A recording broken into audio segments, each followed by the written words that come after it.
శ్రీశాయ నమ శ్రీ సరస్వతి నమ శ్రీ గురుభ్యో నమ. భక్తులరా, వ్యాసప్రోక్త మహాభారత ఇతిహాసం యథాతథంగా చెప్పుకున్నాం. ప్రతి శ్లోకం దాని అర్థం. ఇందులో భాగంగా నిన్నటి వరకు మనం ఆది సభారణ్య విరాట ఉద్యోగ భీష్మ ద్రోణ కర్ణ శల్య సౌత్తిక స్త్రీ పర్వాలనే 11 పర్వాలు పూర్తి చేసాం. 18లో 12వదైన శాంతి పర్వంలో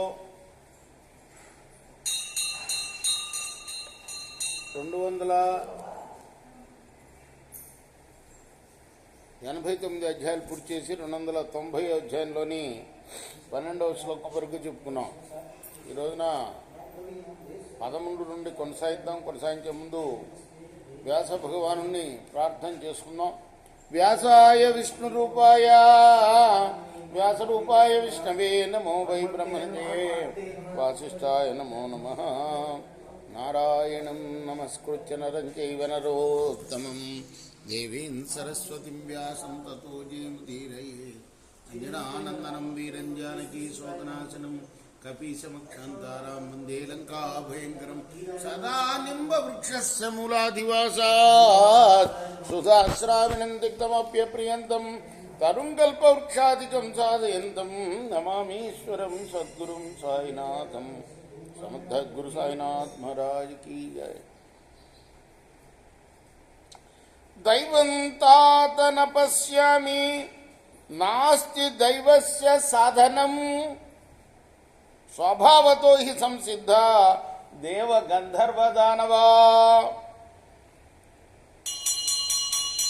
మనవడికి చెప్తున్నాడు భీష్ముడు, ధనరాజా, ప్రారబ్ధం అనేది ప్రత్యక్షంగా కనపడదయ్యా.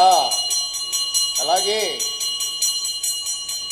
అది ఉన్నది అని నిరూపించడానికి ప్రత్యక్ష ప్రమాణం కూడా ఏది లేదు సుమా. కానీ దేవ గంధర్వ దానవాది జన్మలు సహజంగానే ప్రాప్తిస్తాయని నాస్తికులు అంటారు. నిజానికి ప్రారబ్ధం వల్లనే. ప్రారబ్ధం అంటే ఏంటి? మన నెత్తి మీద వచ్చిన పాప పుణ్యాల మూట వల్లనే జన్మలు కలుగుతాయి. అది ఏ జన్మ అయినా అవ్వండి, మానవ జన్మ అయింది, పశువు జన్మం, లేకపోతే పక్షులుగాను, లేకపోతే స్థావరాలుగాను, చెట్లుగాను, లేకపోతే దేవ గంధర్వ దానవాది రూపాలుగాను జన్మించడం అంటే అది కేవలం ప్రారబ్ధ కర్మనే. నాస్తికులు మాత్రం దాన్ని ఒప్పుకోరు. ప్రేత్య జాతి కృతం కర్మ న స్మరంతి సదా జన తే వైతస్య ఫలప్రాప్త కర్మజాపి చతుర్విధం.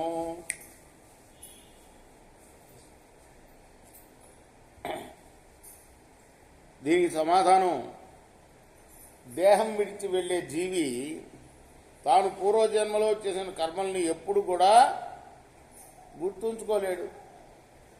అదే కదా, జన్మలు ఉన్నాయన్నది సత్యం, నిరూపింపబడిన సత్యం. అది పునర్జన్మ గురించి, పూర్వజన్మ గురించి అనేక మంది చెప్పున్నారు. నేను ఇలా పుట్టాను, ఇక్కడ పుట్టాను అని. కాబట్టి అది నిరూపణ అయింది. మరి అటువంటిప్పుడు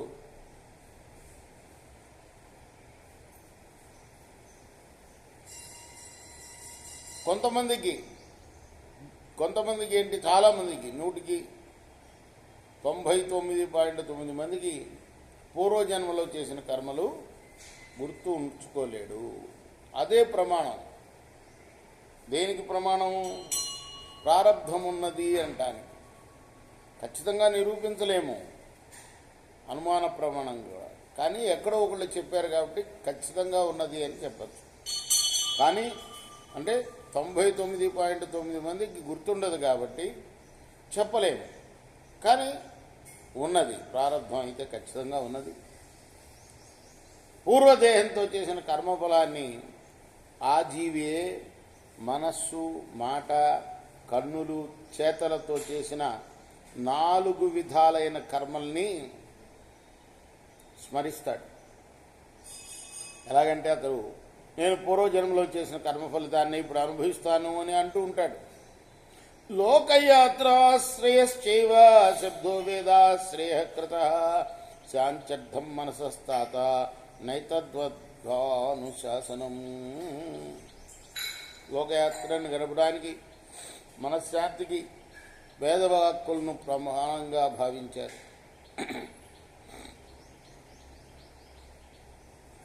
అని నాస్తికులు అంటారు. అంటే వేదోక్తమైన కర్మ విధానం అసమర్థుల బ్రతుకు తెరువుకే కానీ ఇంకోటి కాదు. కానీ ఆ మాటలు పెద్దలు చెప్పినవి కాదు, దేవుణ్ణి నమ్మని వాళ్ళు చెప్పేవారు. చక్షుసామనసా వచాక్రమణ చతుర్థం కురితే యాదృశం కర్మ తాదృశం ప్రతిపద్యతే. మానవుడు మనస్సు, కళ్ళు, మాటలు, చేతలతో 4 రకాల పనులు చేస్తాడు. అవి ఎలా చేస్తాడో అలాగే వాటి ఫలితాన్ని పొందుతాడు. నిరంతరంచ మిశ్రంచ లభతే కర్మ పార్థివా కళ్యాణం యదివా పాపం నతు నాశోశ్చ విద్యతే. మధ్యలో పార్థివా అని సంబోధిస్తుంటాడు. పృథపుత్రుడా అని. ధర్మరాజు పృథ కుంతి అసలు పేరు. పార్థివా అంటే పృథపుత్రుడా అని. ఓ పార్థివా, ఆయన ధర్మరాజా, నరుడు కర్మఫల రూపంగా ఒకప్పుడు కేవలం సుఖాన్ని కానీ, ఇంకొకప్పుడు కేవలం దుఃఖాన్ని కానీ, మరొకప్పుడు రెండింటిని కానీ పొందుతాడు. అది పుణ్యం కానీ పాపం కానీ ఫలంగా అనుభవంలోకి రాకుండా మాత్రం నశించదు. వేదాంతం ఏం చెప్తుందంటే పుణ్యం పాపం రెండూ నశిస్తేనే ముక్తిగా అర్హుడవుతాడు మానవుడని. కదాచిత్ సుకృతం తాత కుటస్థమివ తిష్టతి మధ్యమానస్య సంసారే యావద్దుఃఖాద్ విముచ్యతే తతో దుఃఖక్షయం కృత్వా సుకృతం కర్మ సేవతే సుకృతక్షయాద్ దుష్కృతం తద్విద్ధి మనుజాదివా. సంసార సముద్రంలో మునిగిపోయే వ్యక్తికి, సంసార సాగరం అంటూ ఉంటాం, సంసారం అనేది సముద్రమే, అందులో మునిగిపోయే వ్యక్తికి అప్పుడప్పుడు పుణ్యకర్మ దుఃఖాన్ని నుంచి విముక్తి పొందేదాకా కదలిని దానిలాగా ఉంటుంది. దుఃఖానుభవం పూర్తయిన తర్వాత జీవుడు తన పుణ్యకర్మ ఫలాన్ని అనుభవించడం మొదలు పెడతాడు. అంటే మొట్టమొదట ఏ ఫలం అనుభవిస్తాడు? పాప ఫలమే అనుభవిస్తాడు. ఆ తర్వాత కర్మఫలాన్ని పొందుతాడు. పుణ్యం కూడా పూర్తయిన తర్వాత మళ్ళీ అతడు పాప ఫలాన్ని అనుభవిస్తాడు. అయినా ఈ విషయం బాగా తెలుసుకో. అంటే ఇందులో అంతరార్థం ఏంటంటే కొంచెం మిగిలే ఉంటుంది, అది మళ్ళీ అనుభవించాల్సిందే. నరకానికి పోయిన తర్వాత, స్వర్గానికి పోయిన తర్వాత కూడా పుణ్యం పాపాలు రెండు కొంచెం మిగిలి ఉంటాయట. దానికోసం మళ్ళీ భూమి మీద పుట్టాల్సిందే. కాబట్టి పుణ్యపాపాలు రెండు క్షయమైతేనే, అందుకోసం మనం పూజలో ఏమంటాం, పూజ అంతా చేస్తే పుణ్యం వస్తుంది కదా, ఈ పుణ్యం అంతా భగవంతుడికి సమర్పిస్తున్నాను. ఏ తత్ఫలం అంటే ఈ వ్రతం చేసిన ఫలం అంతా కూడా నేను భగవంతుడికి సమర్పిస్తున్నాను. పెద్దవాళ్ళందరూ కూడా మంత్రంలో పెట్టేశారు ఇవన్నీ. అటువంటప్పుడు పుణ్యం కూడా అంటదు మనకు. అదే సంగతి. అలాని పాపఫలాన్ని నేను భగవంతుడు సమర్పిస్తున్నాను అంటే అంటకుండా ఉండదు. పాపఫలం ఖచ్చితంగా అంటుతుంది. కాబట్టి మానవుడు ఖచ్చితంగా ధర్మాన్నే నిర్వర్తించాలి, పాపపు పనులు చేయకూడదు. రేపు మనం 20వ శ్లోకం నుండి కొనసాగిద్దాం. కృష్ణార్పణమస్తు. సాయి కృష్ణార్పణం. స్వస్తి ప్రజాభ్య పరిపాలయంతాం న్యాయేన మార్గేణ మహిమహీష గోబ్రాహ్మణేభ్య శుభమస్తు నిత్యం. లోకాః సమస్తాః సుఖినో భవంతు. కృష్ణార్పణమస్తు. సాయి కృష్ణార్పణమస్తు.